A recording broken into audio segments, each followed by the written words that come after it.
Kama jina naitwa Dr. Vincent Somi Omala. Na nashukuru sana, nimefurahia kukutana nanyi na pia kuzungumza na wananchi kuwajulisha kuhusu afya, hasa kwa uti wa mgongo. Uti wa mgongo ni sehemu kwa mwili wetu, na sana ni upande wa sehemu ile uko kwa upande wa mgongo. Sasa kwa mgongo kuna uti wa mgongo. Ile ni tunasema kwa kizungu tunasema spine. Sasa hiyo sehemu ni muhimu kwa sababu ni kama nguzo. Ni kama ile nguzo ya mwili. Mtu anaweza imagine ama afikirie kama singekuwa na uti wa mgongo ningekuwa vipi? Kwa sababu sasa vile ulisema mwanzo, hata kusimama, kuketi, kufanya kazi zote. Unajua kichwa ingekaa vipi kama hatukungekuwa na uti wa mgongo? Sasa uti wa mgongo ni ile ni sehemu ya mwili ile inafaa kuhifadhi vizuri. Ni muhimu sana kwa wananchi kuelewa kwamba uti wa mgongo ni kama ni nguzo. Unajua kama kuna nyumba na nguzo imevunjika ama ile pila haina nguvu, inamaanisha kila sehemu ya hiyo nyumba haina nguvu. Na pia mwili ni hivyo hivyo. Kweli. Kuna sababu nyingi ama kuna magonjwa tofauti yanakuja na uti wa mgongo. Unajua uti wa mgongo vile maumbile umetengenezwa na uko na mifupa ile vipingile za zile zinalinda sehemu kwa ndani. Kuna ile mfupa muhimu wa fahamu unaitwa spinal cord. Spinal cord ni mfupa wa fahamu ile muhimu, umeunganishwa na ubongo. Sasa na ubongo ukishaunganishwa na ubongo, alafu kuna mishipa zingine za fahamu zinatoka kwa ule spinal cord, unaenda kwa kila kiungo, kwa kila sehemu ya mwili. Sasa inamaanisha ile utendaji kazi wa kila sehemu ya mwili lazima ipate ile communication ama mawasiliano kutoka kwa ubongo kupitia kwa ile spinal cord mpaka kwa mishipa zingine za fahamu. Lakini sasa kama kuna kitu inaweza tendeka kuadhiri hizo mifupa ama kufinya hizo mifupa za fahamu, inamaanisha utendaji kazi wa kila kiungo utakuwa pia utaadhirika. So kuna magonjwa tofauti, inategemea pia ni wapi umeumia, kwa sababu zile vipingile ziko tofauti. Kuna zile zinaitwa cervical, ziko upande wa shingo, na kuna zile zinaitwa thoracic, ziko hapo katikati. Na zingine lumbar, zile sehemu ya chini ya huko. Sasa hizo sehemu inategemea umeadhirika wapi. Sasa ndio hivyo utakuja kujua shida fulani. Sababu ziko nyingi. First, unaweza pata shida ya infection kwa mfano. Mtu anaweza develop arthritis. Na ishike vidole, ishike sehemu zingine, baadaye kuja kwa uti wa mgongo. Kuna magonjwa mengine inaweza kuja, lakini kuna ile lifestyle za zingine pia inaweza leta shida ya uti wa mgongo. Kwa mfano, unaweza kuwa unasimama sana, unaweza kuwa za zingine unainama sana, za zingine unainua vitu mzito. Kuna vijana zingine wanafanya exercise kwa gym ama wapi, ama wengine wanatengeneza zao tu nyumbani za mawe hizi. Sasa hizo ujui nyingine ni uzito yake ni gani, nyingine ni gani. Sasa kwa kuinua hiyo inaweza leta shida. Sasa ni muhimu kwa kila mtu ajue sehemu ya uti wa mgongo ni muhimu. Lazima tuwe makini ndio tusilete shida. Kuna shida pia nyingine, kwa mfano wa mama. Unajua mjamzito umekuwa miezi 9, alafu pengine mtoto naye yuko na kilo mingi. Na sasa unajua kuna uzito wa kichwa wa kila sehemu yote inakuja na inabebwa na uti wa mgongo. Baadaye tena sasa wakati wa kujifungua pia kama mama asipolindwa vizuri, pia hiyo inaweza leta shida ya uti wa mgongo. Hiyo shida haiwezi kuwa hiyo wakati huo, lakini inaweza chukua baadaye. Sasa wakati ule wa kujifungua lazima tuwe makini. Na mama akishajifungua lazima tumpatie muda wa recovery. Asijifungue hivi alafu anaanza kazi. Ama anaanza kufanya mambo mengine mengi ya nzito. Hiyo itamletea baadaye shida. So ndio muhimu wakati ule mama alindwe vizuri. Akishajifungua, kama mzee yuko, familia iko, inamlinda vizuri, asifanye kazi ngumu. Ndio sasa kila sehemu irudi vizuri. Ningeomba wakati ule wa kujifungua bado mama hana nguvu. Kila sehemu bado. Ni vizuri akae muda zaidi tungesema miezi 3, lakini mwezi wa kwanza kabisa atulie. Mwezi wa pili kidogo, hata kama anajaribu, ndio aanze sasa pole. Sasa ikifika mwezi wa 3 mwili umerudi vizuri, sasa ndio anaweza fanya kawaida. Inategemea. Unajua kuna pilo zile nzito, zile soft. Sasa kidogo ningependa tujue ni pilo aina gani. Na kama ni pilo ni ile nzuri, ile soft, pengine anaweza tumia. Na ni vile ili awe comfortable. Lakini kama kuna pilo zingine zikiwa ni ngumu sana, pia inaweza adhiri uti wa mgongo. Na tuseme kwa mama, kwa adhiri uti wa mgongo kuna njia nyingi. Hata mattress tu ile unalala ina affect. Pia ina affect. Unajua mattress inaweza kuwa soft ndani, yani haiko level. Hapo katikati ukilala iko chini, kwa sehemu nyingine iko juu, hiyo pia inadhiri uti wa mgongo. Niliona juzi na nimeona sio mara moja, kwa sababu kuna mtu amekaa kwa pikipiki hizi bodaboda, lakini vile amekaa kidogo, amepinda pande sehemu moja. Unajua pengine anaenda mbali na ile mkorogo wa barabara anarusha pengine potholes nini. Huyu mtu akifika anaweza kuwa sawa, lakini baadaye inaweza mletea shida. Sasa zingine hata wamama pengine yuko mjamzito ama yuko kawaida, lakini baadaye pia wazee. So hata wale vijana wa pikipiki pia zingine wakikaa kwa pikipiki zingine wakai imara kabisa. Kukaa kuna ile sehemu vile unafaa ukae. Na kuna mtu anakaa hata kwa mfano umekaa nyumbani. Una watch TV.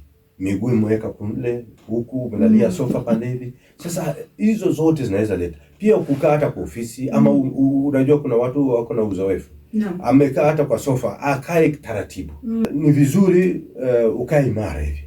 Lakini inategemea pia kiti kimekaa kiti aina gani, kwa sababu unajua kama nyinyi wale wanafanya kwa ofisi unaweza lete kiti ile sio nzuri, kwa sababu kwa wale watu wanakaa muda mrefu. So kiti inafaa ikae vizuri.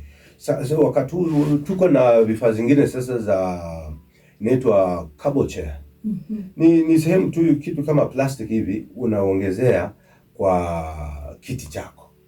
Hata kwa mfano wale wanaendesha magari, wale truck drivers, watu wengine wanaendesha matatu, wale wanaenda safari ndefu.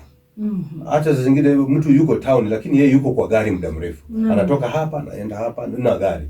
Huyo mtu anafaa kabisa, madereva anafaa achunge uti wa mgongo. So kiti, na pia kama kuna ile kitu inaweza kukusaidia kwa kukaa vizuri, ni muhimu sana. Unajua mtu akisimama sana pia amevaa viatu aina gani. Lakini sasa mtu akisimama sana anafaa anyooshe miguu vizuri.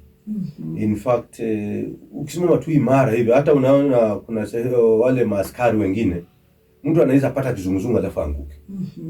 Lakini sasa hiyo ni njia ya mzunguko wa damu pia. Lakini pia kwa uti wa mgongo unafaa ufanye exercise. Unajua kwa mfano hata kulala. Kwa mfano mtu ukilala ukiamka asubuhi, ni vizuri unyooshe, ujinyooshe kiasi. Kweli. Kwa mfano kama umekaa na wanyama, kuna jibu ama dogi imelala mahali, ama ng'ombe imelala mahali. Sasa wakati ule inaamuka, unaona inajinyoosha kidogo hivi, Pia sisi ukisimama tu imara hivi unaweza adhirika, uti wa mgongo wako unaweza adhirika. Ni vizuri upate ile mazoezi. Hasa maskari kuna kusimama na kuna ile marching. Hiyo marching ni mazoezi pia. Kama inafanywa kitaratibu ni mazoezi.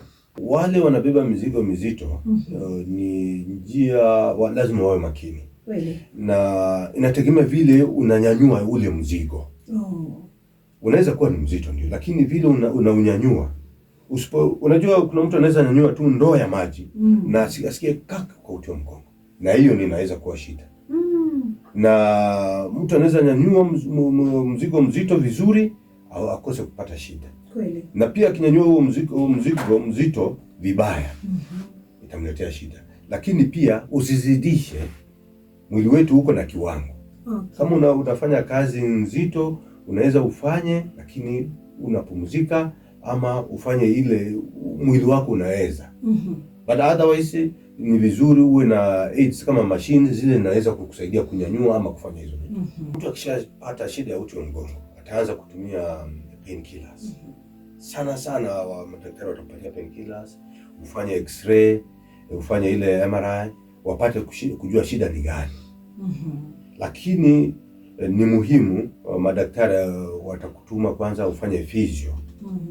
Na ni muhimu pia kuna exercise unafaa ufanye taratibu. Tuseme kwa kutembea. Na sio kule mwendo wa kazi, kutembea taratibu. Exercise pia ile simple ya unaweza inama kidogo ujiinue, unaweza kaa ufanye some simple sit-ups. Zile kiasi kidogo. Na pia kama inaweza kuwa uwe na daktari physiotherapist akusaidie kufanya yale mazoezi taratibu. Lakini tunajua yakizidi itabidi sasa itabidi uende daktari anaweza kurecommend ufanye surgery. Lakini mimi ningeomba hiyo ni wakati wa mwisho kabisa. Kwa sababu spine surgery ndio one of the delicate na ni ngumu sana. Kwa sababu unaona mtu amefanyiwa baadaye hawezi tembea, hawezi ongea, na kwa sisi tuko na njia mwafaka tunafanya saizi. Mtu akiwa na shida ya uti wa mgongo, kuna mashini tumetoa South Korea. Na kampuni inaitwa Seragem. Hizo mashini zinalainisha uti wa mgongo. Zile vipingile ziwe kwa laini yake. Sasa hizo mashini zikija zinasaidia magonjwa tofauti ya uti wa mgongo. Na unajua uti wa mgongo ukiathirika, kuna magonjwa mengine yanatokezea. Utauma uti wa mgongo, lakini unaona miguu ndio pia inaleta shida. Utakuwa na uti wa mgongo, pengine macho inaweza kuwa na shida, sehemu nyingi za mwili inaweza kuwa na shida. Kwa sababu gani?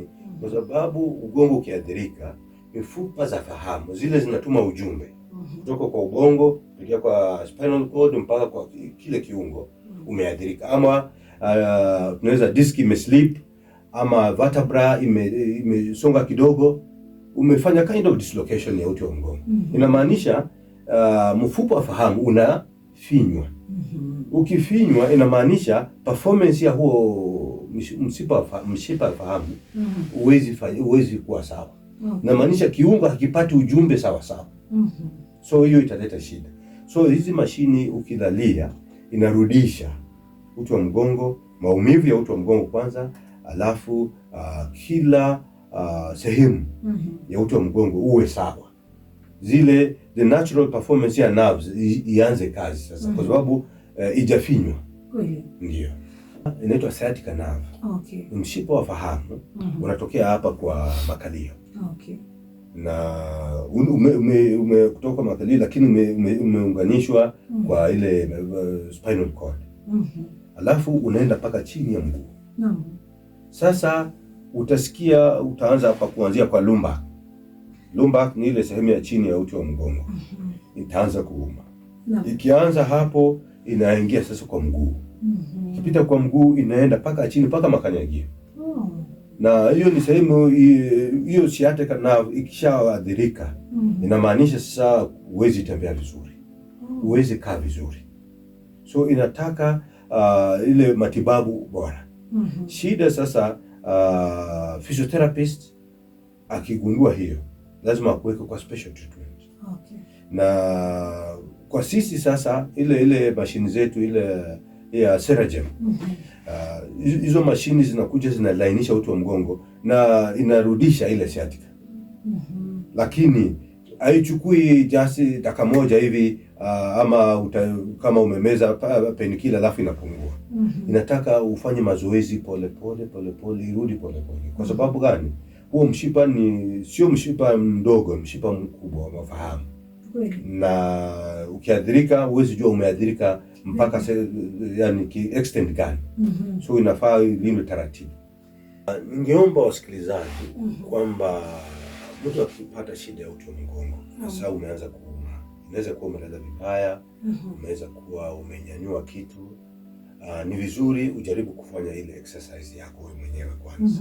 Na zisiwe exercise za nguvu, unafanya pole pole.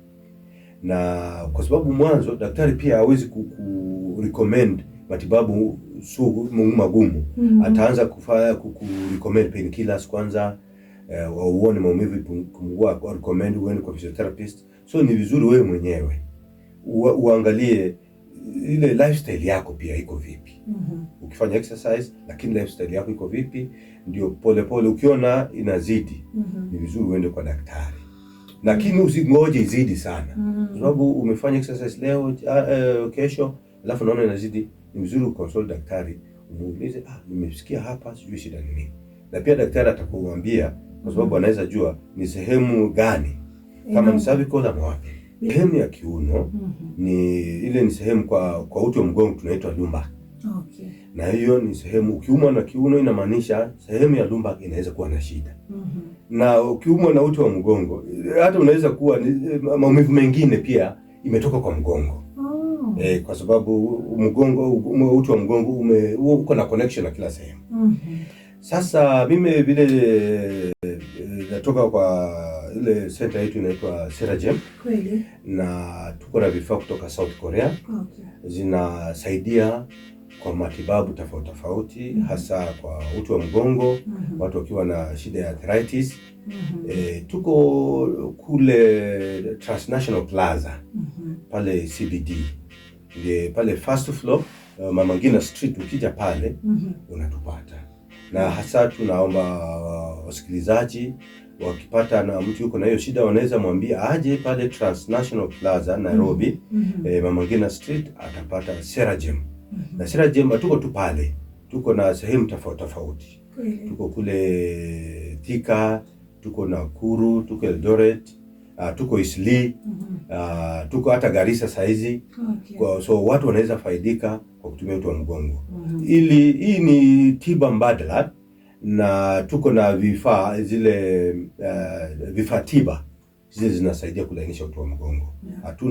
Hatupeani madawa ama painkillers, ni ile tu ni kama ni exercise. Namba yangu ya simu ni 0724 716 606.